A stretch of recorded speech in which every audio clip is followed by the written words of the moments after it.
የአክብሮት ሰላምታችን በያላችሁበት ይድረስ። የተወደዳችሁ የአዲስ ፖስት ቤተሰቦች እንደምን አላችሁ? አዳዲስና ወቅታዊ መረጃዎችን ይዘን መጥተናል። በቅድሚያ አበይት ነጥቦችን በማስቀደም እንጀምራለን። በቀይ ባህር ጉዳይ እስራኤል ለኢትዮጵያ የምስራች አበሰረች። ኢትዮጵያና ኤርትራ በአሰብ ወደብ ምክንያት ከፍተኛ የሆነ ወታደራዊ ፍጥጫ ውስጥ በገቡበት ወቅት እስራኤል ለኢትዮጵያ የምስራች አሰምታለች። በቅርቡ ለሶማሊላንድ እውቅና በመስጠት የምስራቅ አፍሪካን ፖለቲካ ያቀጣጠለችው እስራኤል የኤርትራ ባለስልጣናትን ያስደነገጠ ውሳኔን አስተላልፋለች። በዝርዝር ተሰሙታላችሁ።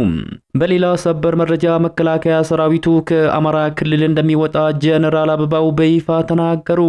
በአማራ ክልል በመንግስት ኃይሎችና በፋኖ ታጣቂዎች መካከል እየተደረገ የሚገኘው ጦርነት በቀጠለበት ወቅት ጀነራሉ ሰራዊቱ ከክልሉ የሚወጣበትን ሁኔታ በተመለከተ ጉድ ያስባለ ማብራሪያን ሰጥተዋል። የመከላከያ ሰራዊቱ ምክትል ኢታማዦር ሹም ጀነራል አበባው ታደሰ መከላከያ ሰራዊቱ እየተዘጋጀ ስላለበት አዲስ ግዳጅን በተመለከተ አነጋጋሪ መግለጫን ሰጥተዋል። በዝርዝር ታደምጡታላችሁ። ከባባድ የጦር መሳሪያዎች ከኤርትራ ወደ ትግራይ ተጭኖ እየገባ መሆኑ ተሰማ።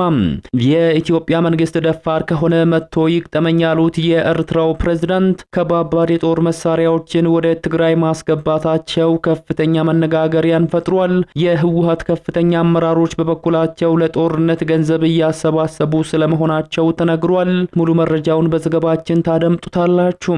በሌላኛው በኢትዮጵያ የውጭ ሀገር ቱሪስቶች በታጣቂዎች መገደላቸው ተሰማ። በኢትዮጵያ ጉብኝት ላይ የነበሩት የውጭ ሀገር ዜጎች ላይ በታጣቂዎች በተፈጸመው ጥቃት ቱሪስቶችን ጨምሮ በርካቶች የተገደሉበት ሁኔታ መነጋገሪያን ፈጥሯል። በዝርዝር የምንመለከተው ሌላኛው መረጃችን ነው። እነዚህንና ሌሎች መረጃዎችን በዚህ ሰዓት የመረጃ ጊዜ ወደ እናንተ እናደርሳለን። እንደተለመደው ይህንን ቪዲዮ ላይክ እና ሼር በማድረግ ጀምሩ። አዲስ ከሆናችሁ ሰብስክራይብ ያድርጉ። አሁን ወደ ዝርዝሮቹ ነው የምናመራው። እስከ ፍጻሜው አብራችሁን ቆዩ። በቅድሚያም በቀይ ባህር ጉዳይ እስራኤል ለኢትዮጵያ የምስራች አበሰረች። ኢትዮጵያና ኤርትራ በአሰብ ወደብ ምክንያት ከፍተኛ የሆነ ወታደራዊ ፍጥጫ ውስጥ በገቡበት ወቅት እስራኤል ከኢትዮጵያ ጎን መሆኗን በይፋ ገልጻለች። በቅርቡ ለሶማሊላንድ እውቅና በመስጠት የምስራቅ አፍሪካን ፖለቲካ ያቀጣጠለችው እስራኤል ኢትዮጵያ በቀይ ባህር ላይ ወደብ እንደሚገባት ማስታውቃለች።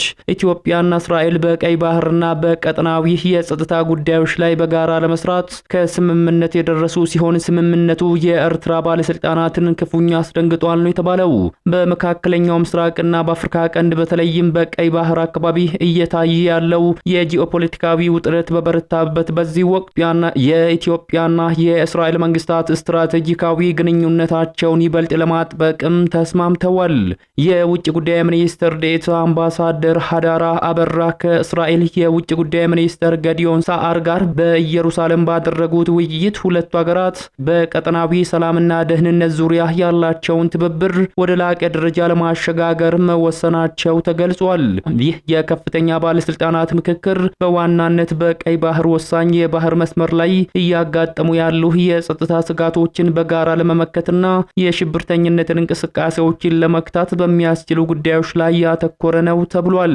በቅርቡ በኢየሩሳሌም ለሚካሄደው አራተኛው የኢትዮ እስራኤል የፖለቲካ ምክክር መድረክ እንደ መነሻ የታየው ይህ ውይይት ሁለቱ ወገኖች በቀጠናው ሰላምና መረጋጋትን ለማስፈን መረጃዎችን በመለዋወጥና በቅንጅት መስራት ለሁለቱ ሀገራት ብሔራዊ ጥቅም ወሳኝ መሆኑም ተነግሯል።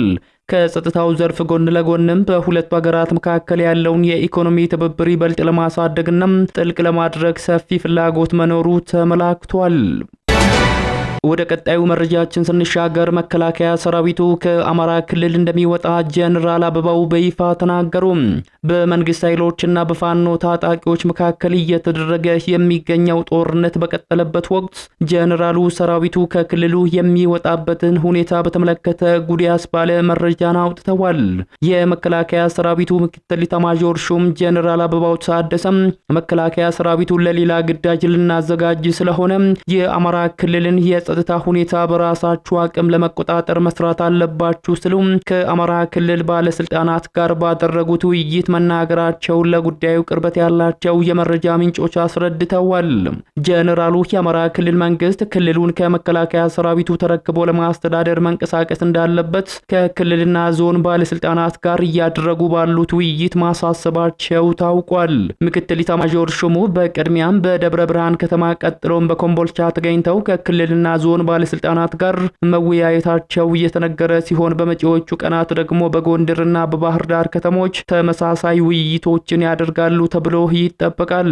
እንደ ዞቢል ፖስት የመረጃ ምንጮች ከሆነ ምክትል ኢታማዦር ሹሙ መከላከያ ሰራዊቱን ለሌላ ግዳጅ የማዘጋጀት እቅድ አለን በማለት የአማራ ክልል መንግስት የራሱን የጸጥታ መዋቅር በማጠናከር ክልሉን ከመከላከያ ለመረከብ መስራት እንዳለባቸው ለተሰብሳቢ ባለስልጣናት አስረድተዋል ተብሏል።